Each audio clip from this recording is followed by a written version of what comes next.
Good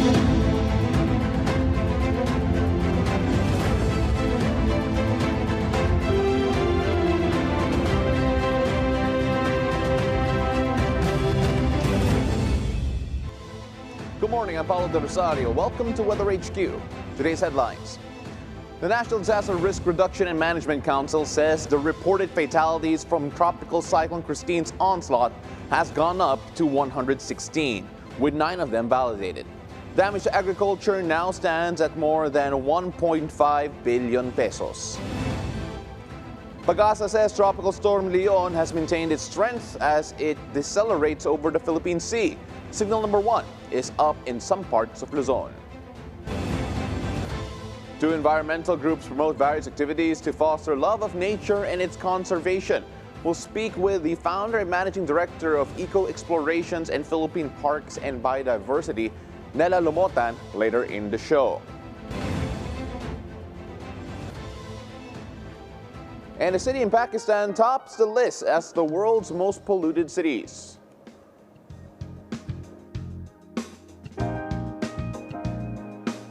Let's check today's forecast as we take a look at Tropical Storm Leon. It continues to slightly intensify as it moves westward over the Philippine Sea. As of 4 a.m. today, Tropical Storm Leon was located 860 kilometers east of Central Luzon with maximum sustained winds of 85 kilometers per hour and gustiness of up to 105 kph. Now, it is moving at a westward direction with a speed of 10 kilometers per hour. That's quite slow. It is forecasted that the wind flow coming towards its circulation will also bring gusty conditions in Luzon and Visayas. Now, due to Tropical Storm Leon, tropical cyclone wind signals are up in the eastern portion of mainland Cagayan, the eastern portion of Isabela, the northeastern portion of Catanduanes. Now, those who are signal number 1 will experience winds of up to 39 to 61 kilometers per hour and intermittent rains within the next 36 hours. Now, minimal to minor impacts from strong winds are possible, so residents in these areas are advised to please prepare as soon as you can. Let's take a look at satellite images here. Because of the the extension rather of Tropical Storm Leon, residents in Cagayan, Isabela, Aurora, Quezon, Bicol Region, Occidental Mindoro, even Palawan, Visayas, Surigao del Norte, Dinagat Islands, and Zamboanga del Norte should expect cloudy skies with scattered rains and thunderstorms. Now, due to a moderate, at times heavy rains, flash floods and landslides are still possible. Now, over for Metro Manila and the rest of the country, expect partly cloudy skies with isolated rain showers or localized thunderstorms. Now, watch out for sudden severe thunderstorms that could also cause possible flash floods and landslides.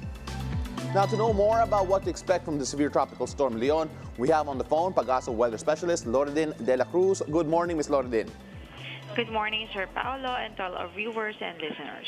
Well, taking a look at yung latest forecast track po natin on Leon, it is forecasted to intensify as a typhoon by tomorrow. Ano po mga factors that are affecting its rapid intensification? So far, we're seeing po na yung dagat natin east of the Luzon and Visayas landmass, or particularly the Philippine Sea, medyo mataas yung ating sea surface temperature, mainit yung dagat. So expected natin that in this condition, it's likely na mag-intensify pa itong bagyo. In addition to that, yung ating tinatawag na vertical wind shear, medyo mababa po sa ngayon. Ibig sabihin, favorable po ito for intensification of the tropical cyclone. Or din nakita po natin na medyo nasa northern part of the country, northeastern part of the country ang Leon. What are the areas that would be affected directly? Those would be the extreme northern Luzon area and the northeastern portion of Cagayan province. So particularly Batanes, Babuyan Islands, Cagayan province. What can the residents there expect, especially yung mga matatamaan ng outer rain bands? For outer rain bands, it's expected na matamaan po yung Cordillera Administrative Region, umabot hanggang sa Ilocos Region, Cordillera Administrative Region, and some parts of Central Luzon. Are we expecting any sort of landfall, especially around the Batanes area? It's either na maglandfall po ito kasi kasama pa naman sa cone of probability yung Batanes and Buboy Islands, either maglandfall or lumapit lang or close approach. Do we have any particular timeline kung kailan po aalis sa PAR ang Leon? Most likely by Saturday morning. By Saturday morning. And of course, for those wondering, what can we expect from today considering nag-intensify nga ang Leon? Here in Metro Manila, sir. Here in Metro Manila, we will be having partly cloudy to at times cloudy sky condition, and possible light to moderate rains any time of the day. But we're not expecting widespread rains naman po. Lori din, malapit na po ang undas, especially around the Metro Manila area and Luzon. What are we expecting with regards to the weather this weekend?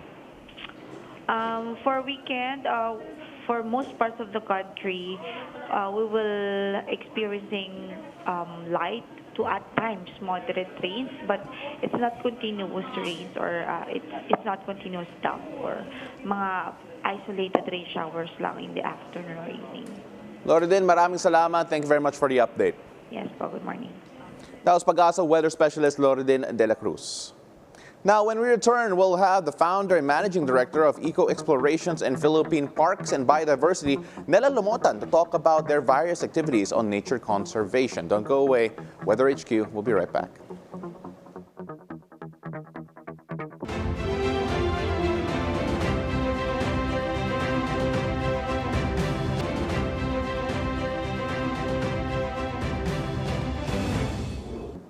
Welcome back. You're still watching Weather HQ.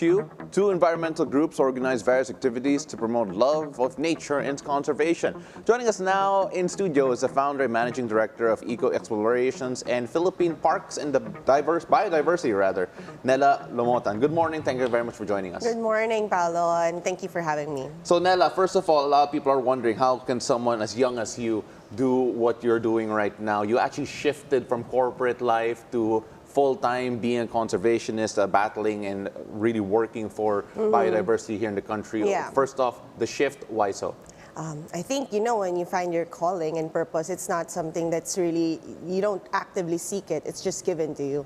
And so, parang for me, as the Philippines, one of the most mega biodiverse countries in the world, an archipelago of more than 7,000 islands, I explored the Philippines, and it was there that I really saw, what kind of nature we had, the natural assets, how beautiful our country is, how rich we are in nature and culture, but also the people on ground, meeting them, the communities. It was really getting to know them that, it really became clear to me that I had to do something to uplift also their lives while they conserve the environment. There are a lot of points that I want to talk about there about what you just said, especially let's go first with the fact that you did travel the Philippines, that you did see the diversity yourself. You did that while you were still in your corporate life. Yes. Of course, it changed your perspective, I'm sure, but what was the key moment, siguro, that made you feel that, okay, this needs protecting, I need to make that shift, I need to commit my life to this? So, like you pointed out, so when I was doing the corporate job,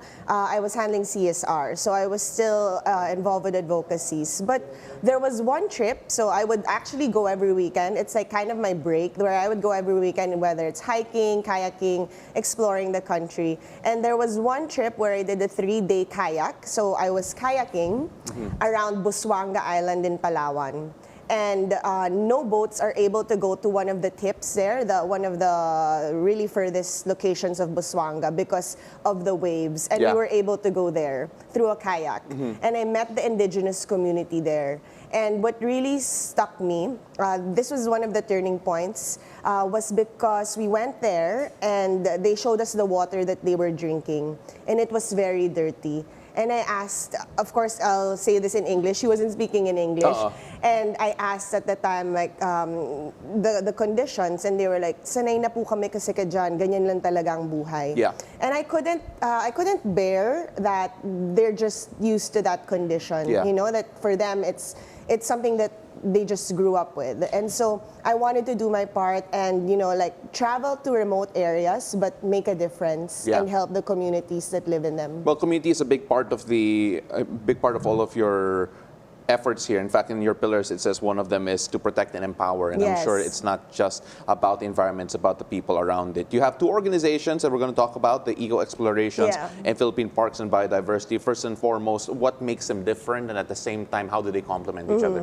So Eco Explorations, our mission is to conserve the Philippines' natural and cultural heritage and biodiversity through sustainable tourism and socio-economic impact, and also providing education. And so when I first established it, it was focused on providing all of these educational, immersive experiences to natural areas that conserve the environment. So it's a social enterprise.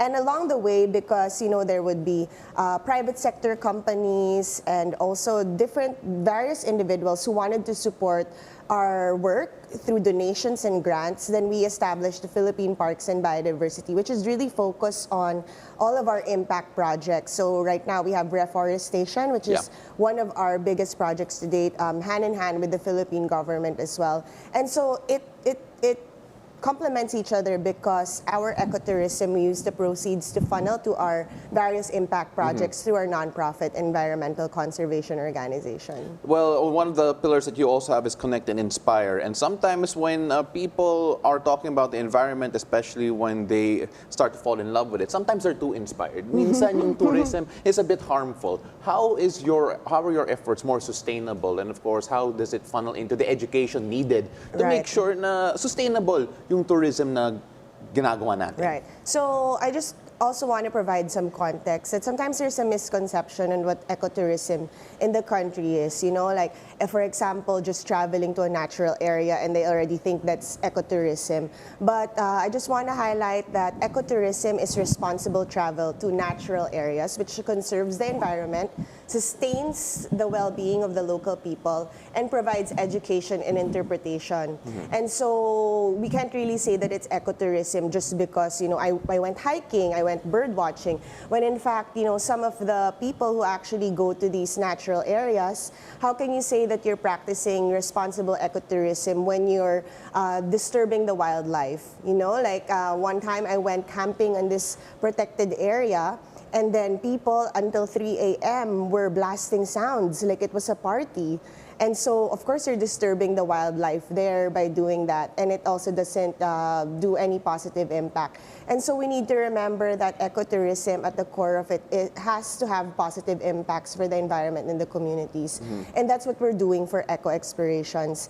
For example, our different ecotourism activities, they work hand in hand with the local communities. We empower them and provide green jobs through livelihood, and that in turn helps them protect the environment.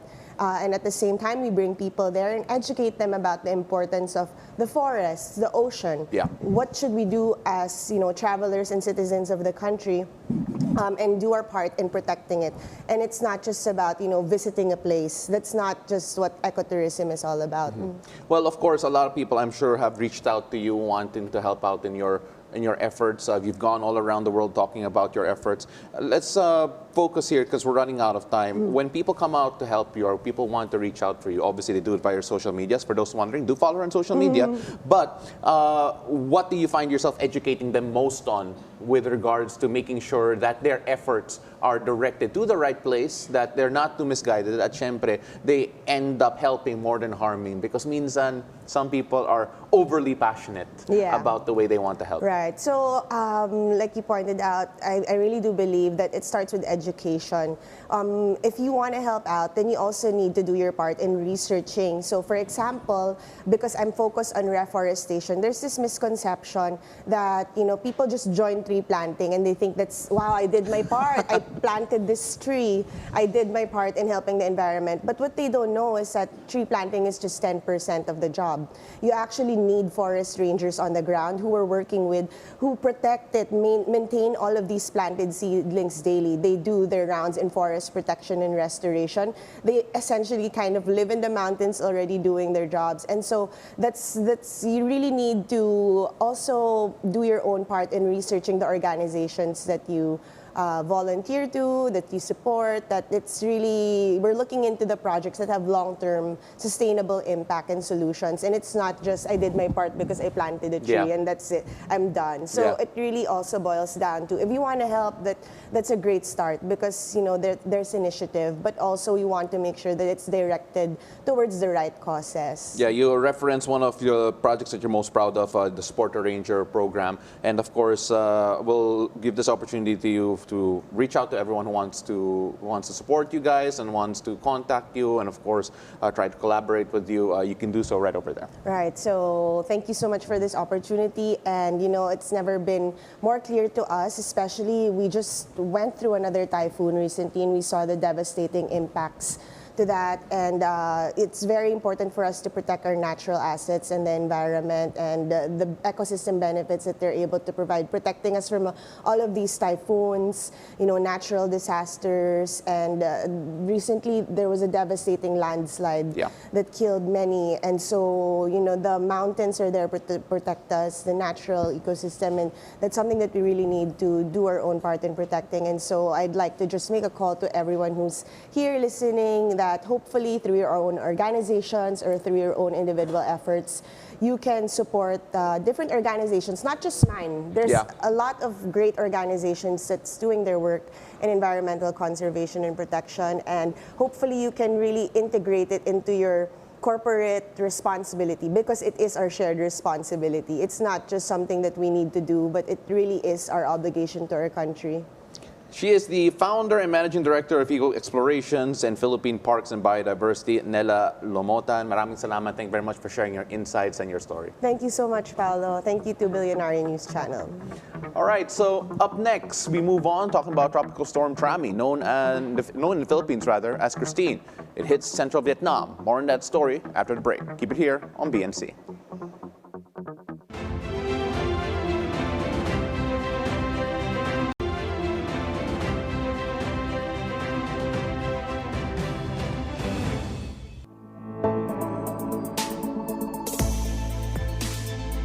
Welcome back. You're still watching Weather HQ. Let's take a look at the global weather. After Storm Trami battered the Philippines, known as Christine here, it made landfall in Tuat Tuen Hie and Da Nang in Vietnam Sunday morning, boasting wind speeds of 88 kilometers per hour. Strong winds have knocked down trees in Da Nang, damaging roofs and exposing interiors. In Tuat Tuen Hie, storm surges flooded Phua Tuan commune and eroded 50 meters of land. Heavy rains in Quang Tri have caused traffic paralysis, prompting authorities to prepare food, fuel, and vessels for emergencies. The Civil Aviation Authority of Vietnam announced that Chu Lai, Da Nang, Phu Bai, and Dong Hoi airports will resume operations sooner than anticipated after temporary closures due to Storm Trami. After Trami's landfall in Vietnam, it moved to southeastern part of Laos, where it made a recurve and is now back in Vietnam. As you can see here, the curve here showing that it entered Laos just a bit before returning to Vietnam. Now, it's also weakened to a tropical depression and is expected to dissipate in the coming hours. Now moving on, Lahore tops the list of the world's most polluted cities, registering an air quality index of 291, categorized as hazardous by IQ Air. Dense morning smog engulfed the city, though the Environmental Protection Agency official Imran Hamid Sheikh noted that pollution levels could have been worse without government efforts. The Pakistan Meteorological Department warned of foggy conditions typical from November to mid-December, when air quality worsens due to temperature inversion. Lahore and New Delhi are among the world's most polluted cities globally, with Lahore's chief minister advocating for, quote, climate diplomacy with India to address pollution. Moving on to South Korea. South Korea's government has announced it will supply 24,000 tons of cabbage from national stocks to support the upcoming peak kimchi making season, citing unusually hot weather that has affected the cabbage crops. Kimchi, a staple in South Korea, is primarily made from Napa cabbage, which thrives in cooler climates. This year's record high temperatures raised concerns about cabbage and radish supplies, leading the government to increase the amount of contractually grown cabbages for market release by 10%.